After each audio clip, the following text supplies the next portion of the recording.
Meus irmãos, Pai do Senhor Jesus.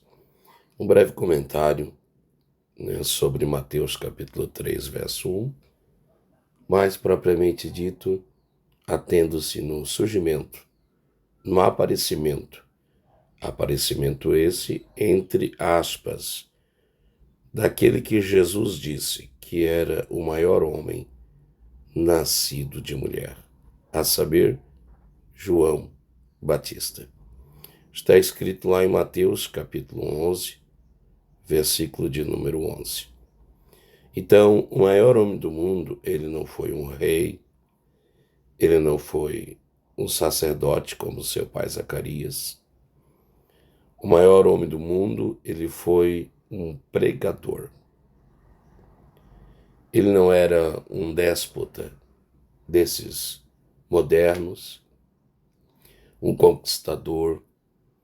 Ele não era um chefe de Estado, nem mesmo um guerreiro militar. O maior homem do mundo, ele foi um pregador.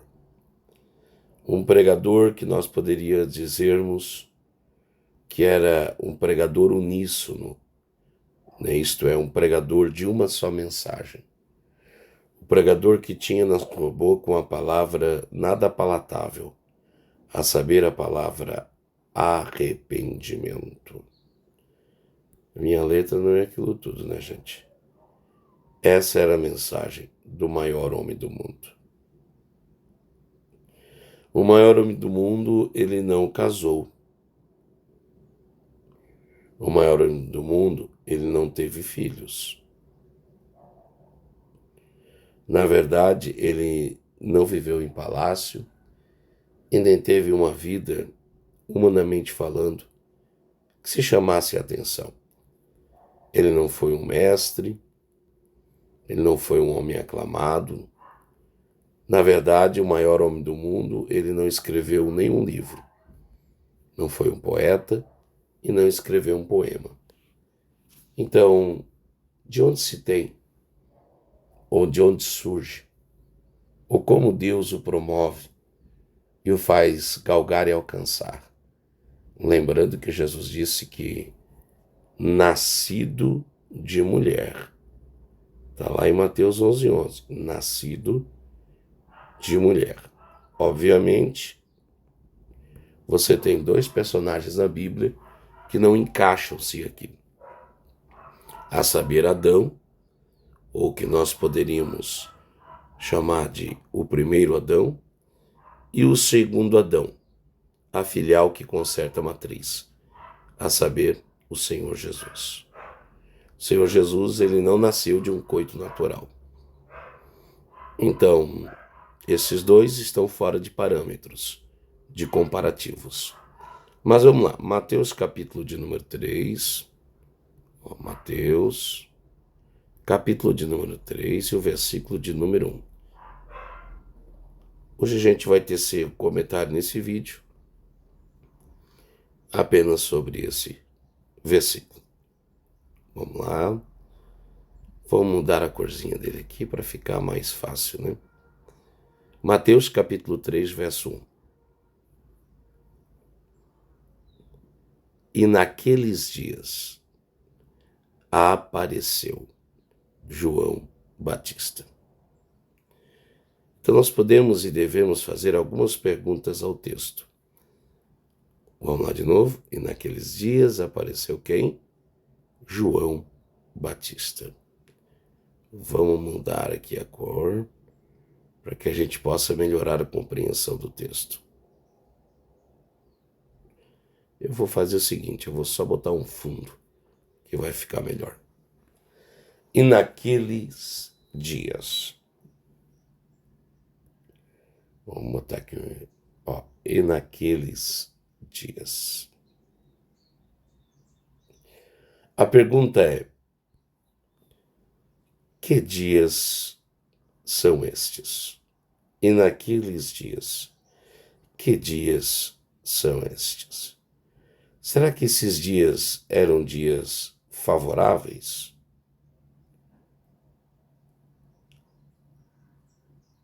Será que esses dias eram dias promissores? Vamos ver que dias foram esses. Lucas, o historiador, conta-nos que dias foram esses. Lucas capítulo 3. E no ano 15 do império de Tibério César, sendo Pôncio Pilatos governador da Judéia, e Herodes o tetrarca da Galileia, e seu irmão Filipe. Então observe, ele está narrando o cenário histórico, mas também, como historiador que ele o cenário político. Tetrarca de Itureia e da província de Traconites.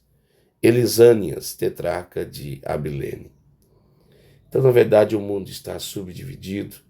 Tem uma questão governamental, tem uma questão política, como resultado dos 400 anos, conhecido como períodos intertestamentários.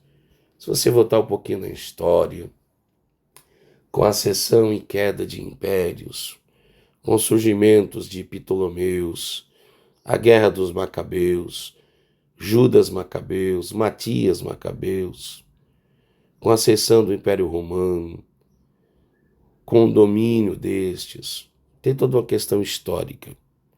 E o resumo da ópera é esse aqui. Aí no meio desse mundo bagunçado, subdividido, o verso 2 diz, e sendo Anás e Caifás, sumos, plural, sacerdotes. É sabido de todos nós outros que não existe sumos sacerdotes. Existe um único sumo sacerdote. Então o que você tem aqui é nepotismo. O que você tem aqui é sogro e genro. No meio dessa bagunça, o templo de Zorobabel, agora embelezado e reformado por Herodes, considerado como uma das 7 maravilhas do mundo antigo, sob domínio dos romanos. No meio desse nepotismo, no meio da beleza do templo, o texto diz, veio no deserto. Não no templo, mas no deserto. A palavra de Deus a quem? A esse João, filho de Zacarias. Então, como a Bíblia ela é maravilhosa, porque naqueles dias, que dias são esses? Dia de bagunça. Que dias são esses? Dia de favoritismo, dia de nepotismo. Que dias são esses? Dias de dificuldade, dias nada promissores, dias de 400 anos de silêncio profético. Foram nesses dias nada favoráveis que apareceu João Batista. E ele apareceu fazendo o quê? Vamos lá, olha o texto. Pregando. Não existe outra maneira melhor de surgir no cenário. Porque é isso que o mundo precisa. Uma resposta a esse mundo é a pregação. E pregando aonde? No deserto. Então vamos lá. Então você tem um homem nada promissor, surgindo num cenário nada promissor, pregando num ambiente nada promissor, a saber, no deserto. Então entenda esse nome de Jesus. O deserto não esconde João Batista. O deserto promove João Batista. Quem disse que Deus precisa de um cenário favorável? Quem disse que Deus precisa? Quem disse que Deus precisa? O sol escaldante do deserto não afugenta as multidões. É só você ler os próximos versos, tanto de Lucas 3 como de Mateus 3. O sol caustigante não afugenta as pessoas que saem de um templo embelezado por Herodes e vão nesse ambiente, no deserto, para ouvir a pregação. A pregação de quem? De um homem que a sua indumentária diz. Está lá em Mateus capítulo 3. Ele não vestia-se de uma maneira sublime, real, com uma indumentária luxuosa. Ele não atendia aos predicatos. Era um homem que vestia-se como? Vamos ler o texto, né? Vamos deixar a Bíblia falar por si mesma. Mateus capítulo 3, vamos lá. Olha o que diz. E este João tinha sua veste, pele de camelo, cinto de couro em torno dos seus lombos. Mas então ele deveria ter uma dieta agradável. Ele deveria conquistar o povo pela barriga. Primeiro que ele não tinha um governo fome zero. Ele não multiplicou pães e peixes como fez Jesus. Aliás, não há um registro de um milagre. Segundo que o texto diz, olha do que ele alimentava-se. De gafanhotos e de mel silvestre. Será um assunto para um outro vídeo. Então o povo sai do templo embelezado por Herodes para ouvir um homem que pregava uma mensagem nada palatável. Arrependei-vos. Por quê? Porque é chegado o reino dos céus.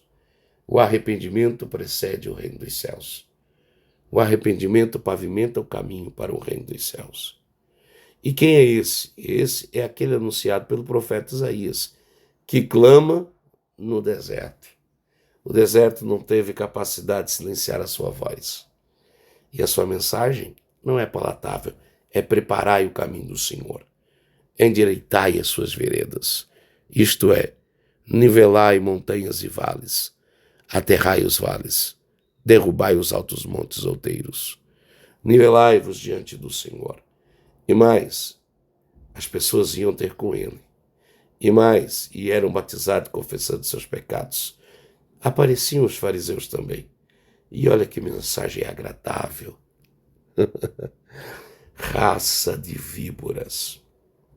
Tudo isso, gente, só tem uma única explicação. Que explicação é essa? Deus, o Senhor, é capaz de promover um homem que nós chamaríamos de lunático. Deus, o Senhor, é capaz de promover um homem que não atendia nenhum dos predicados humanos. Um homem cujo nome era João Batista. João é o que sou. Batista é o que faço.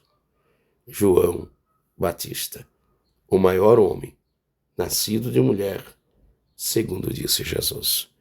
Existem outras considerações a serem feitas e nós faremos nos versículos posteriores. E naqueles dias, não esqueça, apareceu João Batista. Apareceu para o mundo. Para Deus, já estava nos anais da eternidade. É só você ler Lucas capítulo 1 e ver que ele nasceu milagrosamente de Zacarias e Isabel. E naqueles dias, são nesses dias, dias difíceis, turbulentos e trabalhosos, é que Deus quer levantar um homem, não um exército, um homem, com uma mensagem bíblica, divina e ateada no fogo do Espírito de Deus. E apareceu, que apareçam outros, João Batista, não fazendo fã-clube, mas pregando, não vestindo-se de uma maneira que encha os olhos dos homens, mas pregando, não dado a luxos requintados, mas pregando, não colecionadores de catedrais, mas pregando uma mensagem apoteótica, poderosa e divina. Que sejamos esses João Batistas, a exemplo deste, levantados por Deus para a glória do seu nome. Amém.